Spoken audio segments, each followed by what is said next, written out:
On se demandait à quoi ressemblait l'ambiance au sein d'une firme. On est donc allé poser la question à ceux qui le vivent à chaque jour.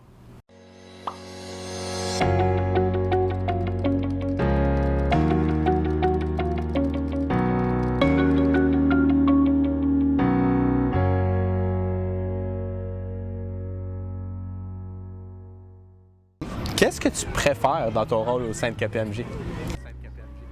J'adore l'effet d'initiative qu'on nous donne chez KPMG. Plusieurs mandats où il y a beaucoup d'autonomie qui est attribuée aux consultants dès le début. On rentre puis on anime des ateliers avec les clients, c'est nous qui validons les recherches qu'on fait. On crée ensemble des présentations puis souvent on les présente directement aux clients. Donc cette partie d'initiative, de leadership qui est très très présente chez KPMG, c'est ça que j'aime beaucoup. C'est d'apprendre, c'est sûr. Je pense que c'est un classique, là, mais moi, c'est pour ça que je suis allée là-dedans. Littéralement, au travail, tu dois apprendre sur plein de sujets. J'ai appris sur des sujets que j'aurais jamais pensé, tant chez KPMG que chez PMP. Écoute, moi, ce que j'adore, c'est comme j'ai mentionné tout à l'heure, c'est vraiment la flexibilité, le fait que tu ne sais pas forcément ce qui va arriver pendant la semaine, tu dois t'adapter rapidement à des situations. Écoute, ça change. Imagine que les situations changent rapidement pour nous, ça veut dire qu'elles changent tout aussi rapidement pour les clients. Donc, tout d'un coup, au milieu d'une semaine, il peut se passer quelque chose chez eux où ils ont besoin peut-être d'un autre type de service ou d'une urgence et on sait vraiment jamais, quand on se lève le matin, qu'est-ce qu'on va forcément faire la journée. Donc ça, c'est vraiment la beauté du métier. Et puis, c'est pour ça que j'encourage beaucoup de personnes de se lancer ou au moins d'essayer de s'intéresser à la consultation. Quelle est l'ambiance, justement, avec tes collègues chez PMP Conseil? Oui, c'est sûr qu'en temps de COVID, c'est un peu différent, mais on se fait quand même à tous les matins des appels en visioconférence pour être sûr qu'on ne perd pas contact et qu'on se prend des nouvelles. Mais sinon, en temps normal, on passe quand même beaucoup de temps ensemble. C'est sûr qu'à tous les lundis matins, on se faisait une rencontre pour voir un peu qu'est-ce qui se passe cette semaine, qui fait quoi.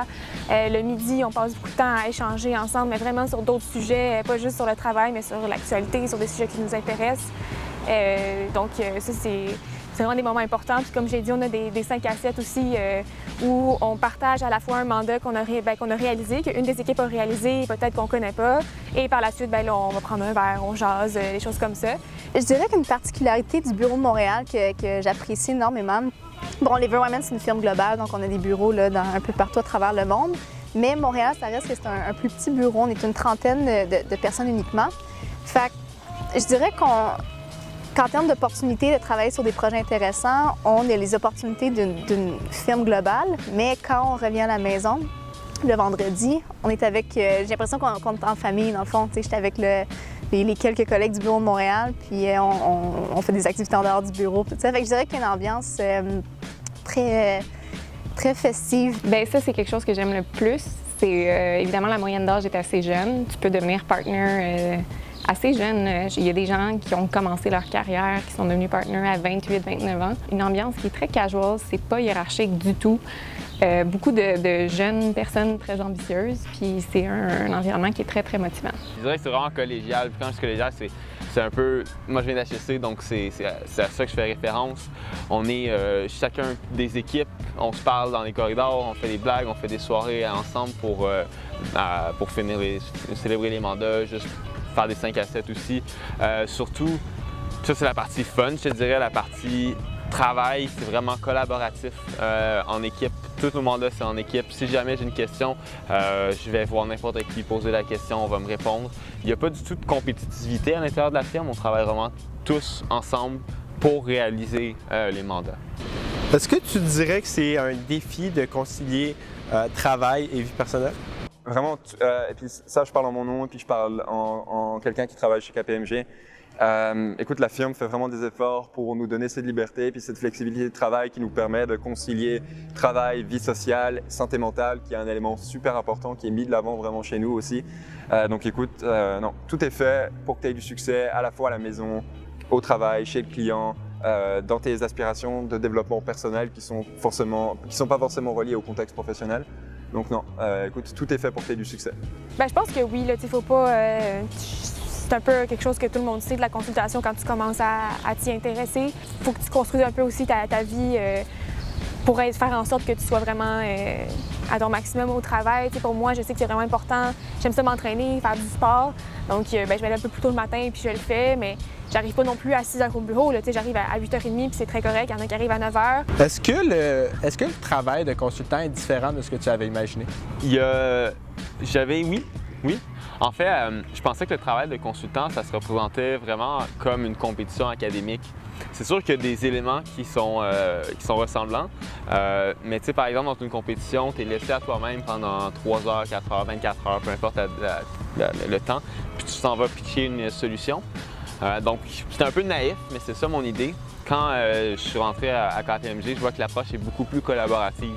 On implique le client à chacune des étapes, on fait des ateliers avec eux, puis souvent la réponse vient d'eux, parce qu'ils connaissent leur compagnie vraiment mieux que nous, consultants, mais nous, on vient faciliter la recherche de solutions. Que faites-vous entre collègues pour favoriser la cohésion? C'est sûr, dans un contexte normal, la vie entre consultants seniors et je dirais entre les groupes de jeunes au sein du bureau, elle est vraiment dictée par les activités qu'on essaie de faire un peu pour se détacher du travail, c'est sûr. Donc, que ce soit aller en sortie lunch tous ensemble, que ce soit assister à des rencontres, conférences tous ensemble pour apprendre par exemple sur un sujet en particulier qui nous passionne. Bien sûr, les 5 à 7 d'équipe qui prennent aussi un rôle quand même super important. Donc c'est ça, on essaie vraiment de rendre la vie de travail presque comme je dis avant, là, comme une famille et essayer d'avoir cette cohésion et puis de développer cette cohésion entre nous. C'est sûr que ça passe par avoir des personnes avec qui on s'entend bien, d'où le rôle du recrutement qui est vraiment important, où on néglige vraiment pas la partie fit parce que au-delà des compétences de chacun en tant que consultant, des compétences analytiques, c'est super important de trouver des gens avec qui on a envie de travailler. Quel conseil pourrais-tu donner à un étudiant à HEC qui serait intéressé par le conseil?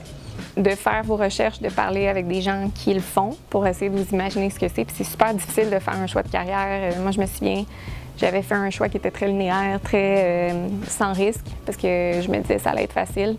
Puis finalement, j'ai fait le mauvais choix. Fait que moi, ce que je dis, c'est d'essayer le plus de choses possible. Vous pouvez vous tromper, puis c'est correct de se tromper. Vous êtes jeune, vous avez le temps. Donc ça, c'est mon plus grand conseil, de faire des stages, d'essayer, de parler aux gens, de faire tes propres recherches et aussi d'accepter que tu ne feras probablement pas le meilleur choix, puis c'est correct, parce que tu as plein d'années pour te faire des changements de carrière puis te revirer.